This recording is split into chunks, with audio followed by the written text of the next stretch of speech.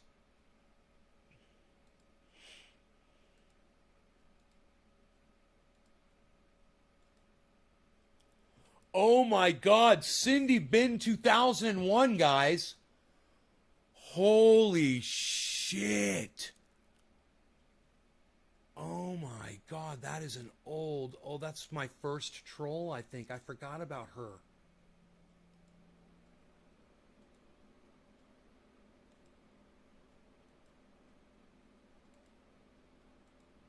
Who remembers Cindy Bin 2001 on YouTube?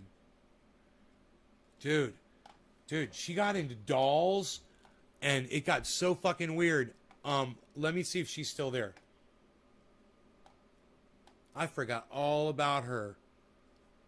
All eyes, Cindy Bin 2001.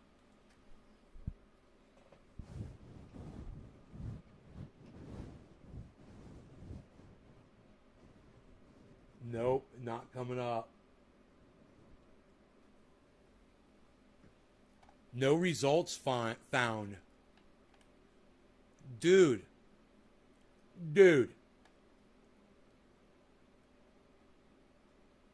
No, she had an agency wipe her off of YouTube because I covered her on YouTube. I'll fucking find it. I'll find it on my YouTube channel. I'll search it on my goddamn channel. It's fucking hilarious.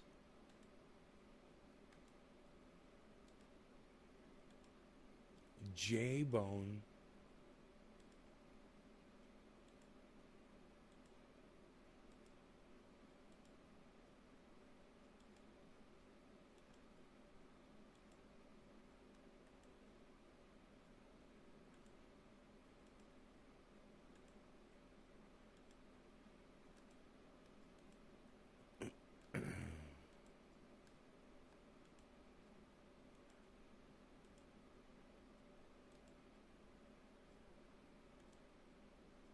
I got one for you. When you are stoned and relax, focus your attention.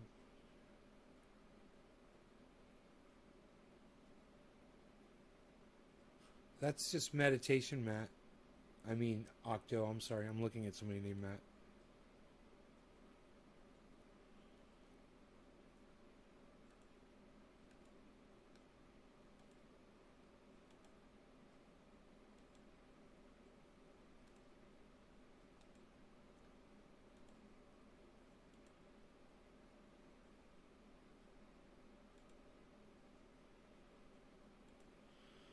Dude, I can't believe all these fucking bands. Oh my God.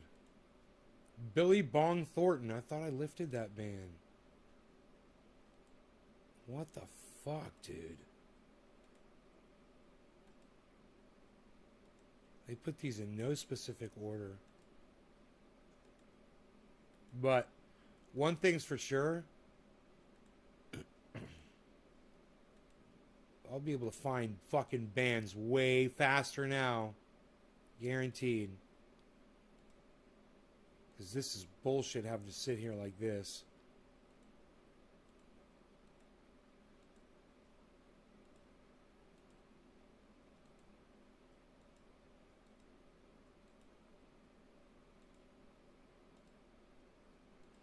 All I'm saying is this shit better go through.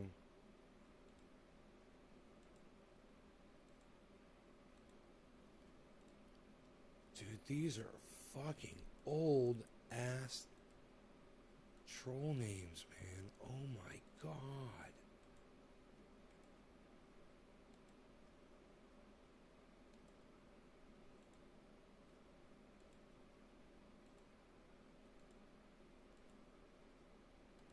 All of 4-name guys, troll names.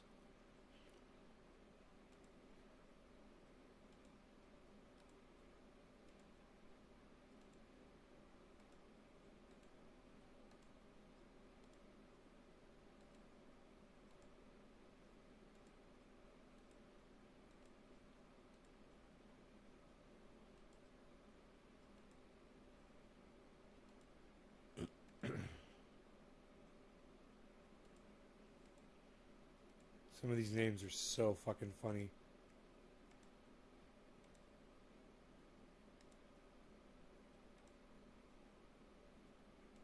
Nay, Reich. I thought I already deleted that one. Huh. Dude. Why are...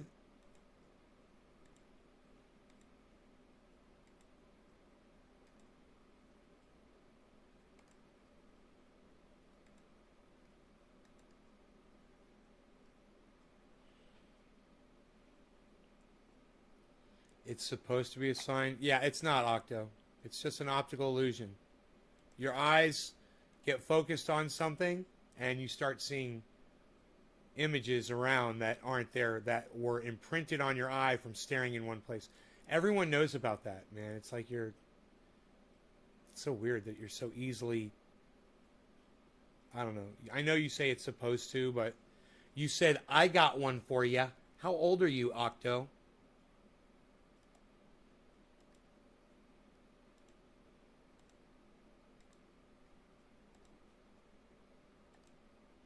The reason I'm asking how old you are, because it just doesn't seem like... If you would assume that people don't understand...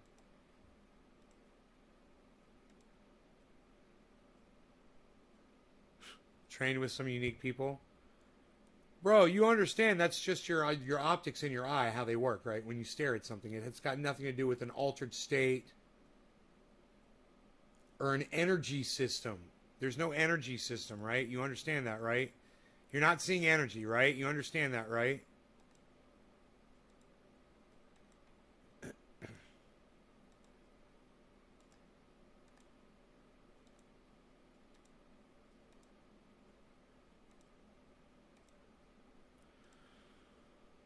Dude, how long is it gonna take me to fucking unblock all these fucking people? Oh my god, dude, I can't believe this. I better go through this time.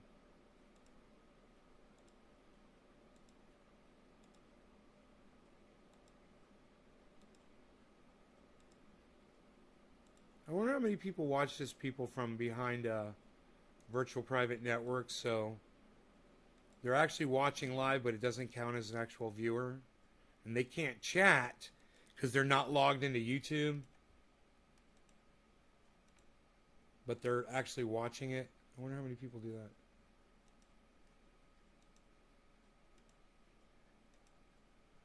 Okay, I'm going to hit save right now. And go back in there.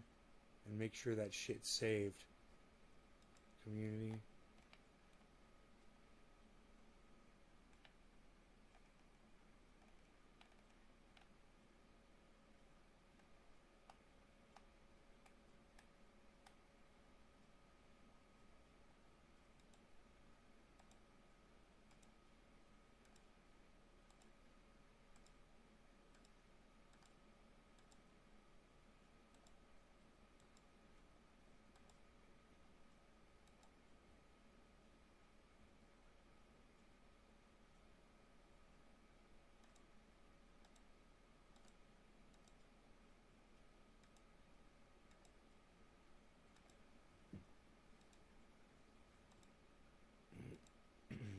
Someone else with that energy thing, Russell Brand with his energy. We share a common energy on a common vibration.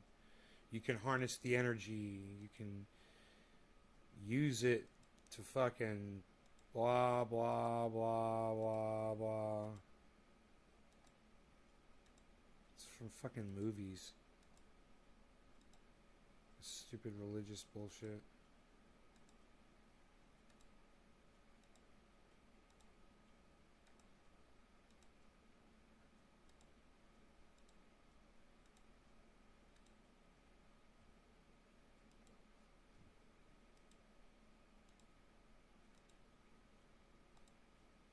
Man, people got so mad at me back in the day when I stopped saying anything but cannabis. Holy shit, all the names, you could tell how pissed off people were.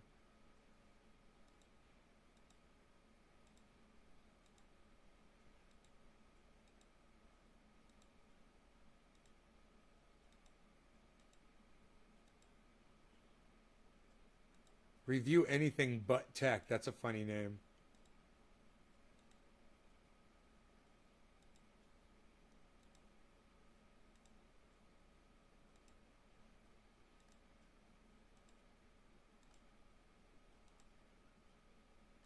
Dude, Cindy Bin has been removed from fucking YouTube completely. We got to do a whole show about that. She had a whole dolls fucking channel, man. It's fucking hilarious. Dude, Cindy Bin used to fucking take her dolls and make her husband push them around in a carriage in Walmart. She literally had videos of that up on her channel. She was the biggest laughing stock of YouTube.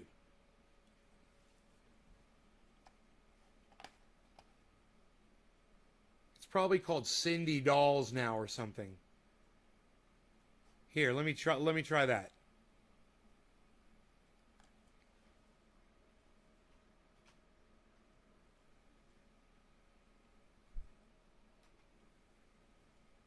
No results found.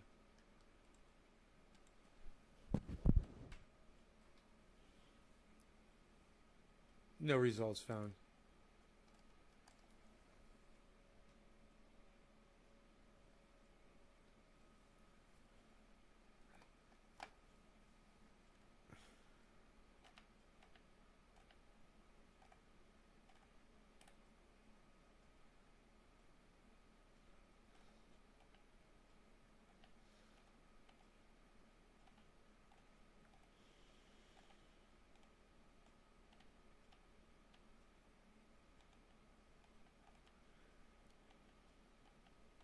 I just figured somebody would have something about her somewhere on YouTube, you know?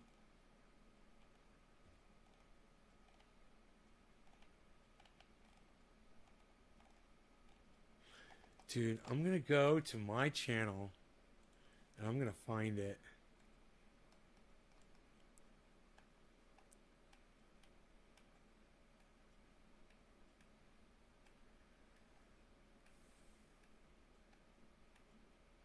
Okay, I don't see Randy on here. There's so many bands.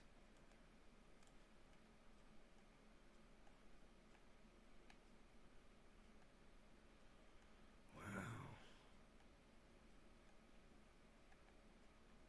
Oh my God.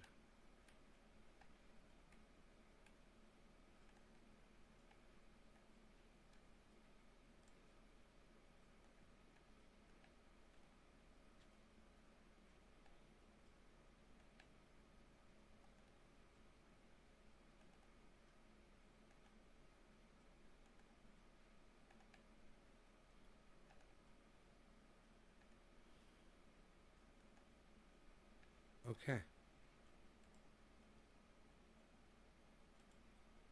I don't see you on here anywhere. But I'm going to delete all of these blocks. Eventually.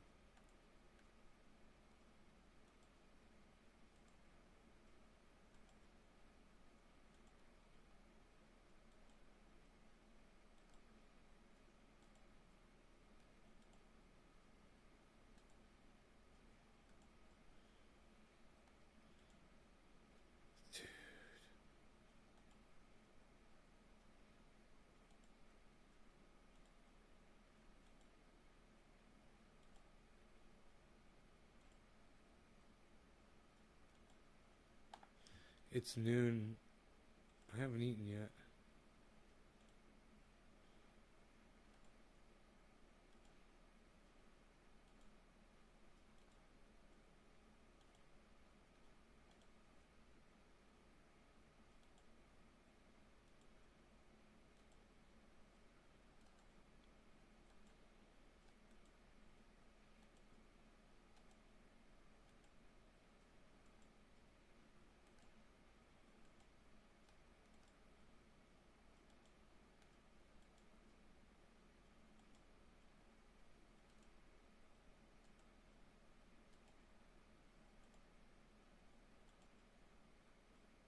Jesus fucking Christ, dude.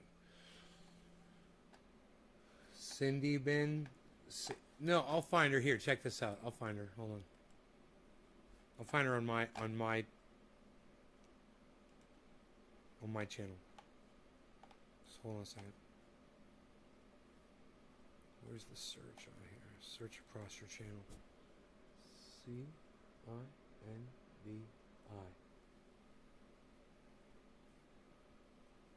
Videos 0. I don't know how that's possible. Cinder, cinder, cinder, cinder. Oh, that's funny. Huh, no Cindy bin. Maybe I spelled it with a Y. Nope. Let me put dolls. One trendy dollop. No. Let me type crazy lady. No. Crazy woman. Crazy Roxer. Still watching the show. Crazy BHO.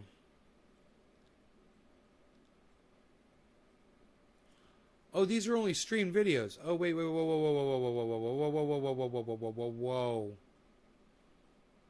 Okay, hold on. Uploads. Yeah, uploads. Huh. No, it didn't come up.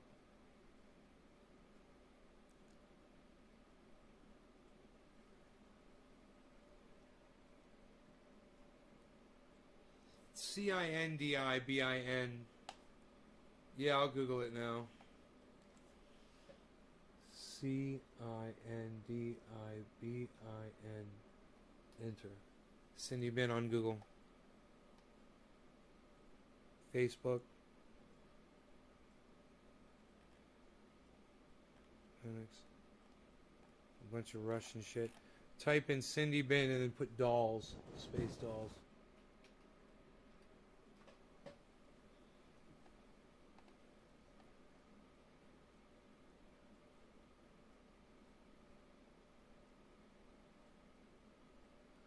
I fucking found something. Official CBD News. The website's under maintenance. She had it taken down, man. She literally had a company go around and clean her off the internet. You could pay someone to do that shit. They'll do that shit. They'll remove every trace of you off the internet. That's what she did. She was getting so much hate from people that I literally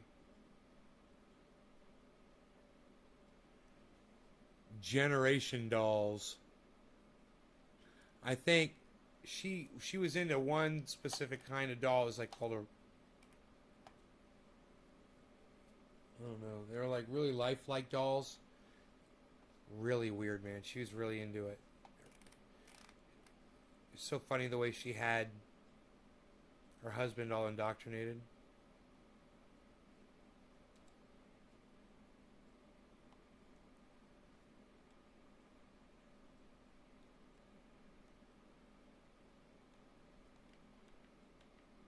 Reborns, oh my god. That's what they were called. That's what they were called. They were called Reborns.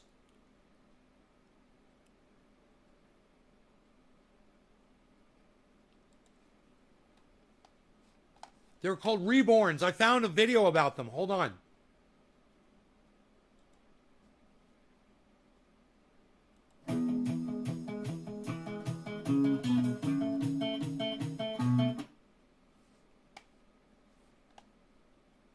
Oh my god. This a grown woman changing the diapers on one of those. Really changing the diaper, giving it juice and changing the diapers.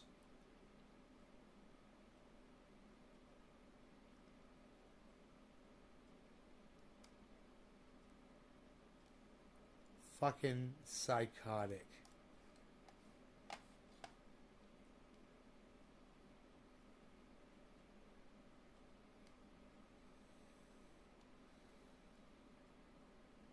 So creepy, dude.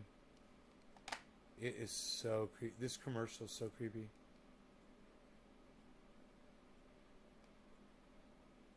So, it shows this girl out and about with her little doll. She's out and about with it. That is exactly what Cindy Bin used to have.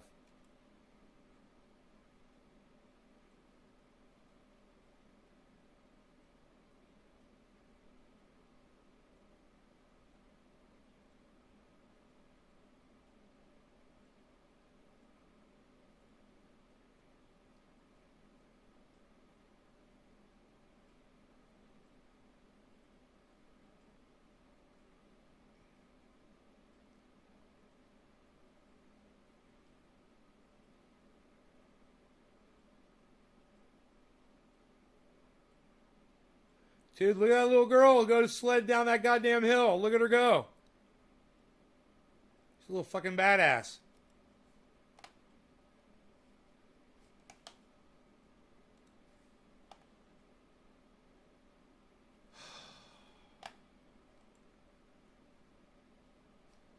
Reborn. Dude, if you type in Cindy Reborn, I wonder what comes up.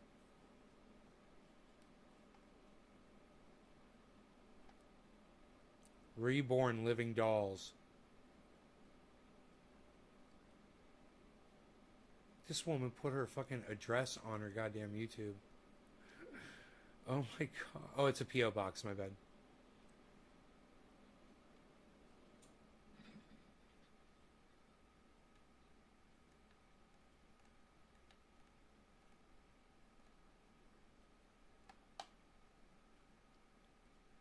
Cindy's Baby Loves. There's another woman named Cindy on YouTube who has these reborns. You type reborn, Cindy, Cindi.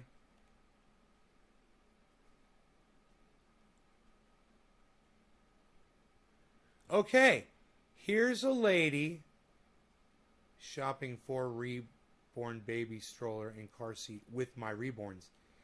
Here's a crazy lady. She's a mom. She's got a daughter, but she's got these fucking babies, and this is her. Hey everyone, it's me, Madison and Shiloh. Today we're at Target, and we're gonna be. Okay, so. I'm making sure I'm in the video for who was that speak? So this lady is going into Walmart. I think those are called boots. Yes, those are called boots. Oh my god. These ones light up. Matt. So they're in Walmart pushing a little infant. Kennedy and Gary, just be careful not to touch that. It looks like some germs. Look at little sweet Shiloh Lovinsky. This one. Does this lift up a little bit? Like, how do you keep it? I think it's too big and bulky. Look at that big badass stroller they got for that little fucking fake doll. Piece of plastic. A little molded piece of fucking silicone and plastic. And they bought that big ass stroller. Man, and they're shopping in Walmart and they got a kid. You know, they could have been taking that money that they spent on all that shit and spending it more on their kid. But this is just insanity. And let me tell you something. That's what Cindy Vin was into. That shit's fucking crazy. That shit's crazy. That's so funny that we found that shit.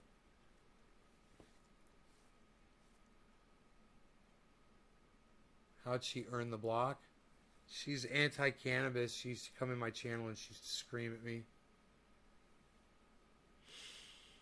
I told her to go fuck herself. It's on one of my videos, man. We could probably find it in the early uploads. But I can't believe I searched my videos and her name doesn't come up at all. I can't believe I didn't have a title with her name in it. But she's been erased, bro, from the internet. That's fucking crazy.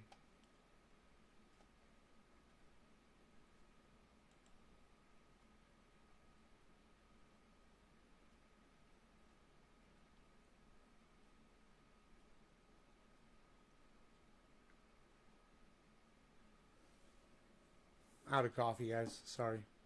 Sorry about your luck. Hope you enjoyed the 4-hour show.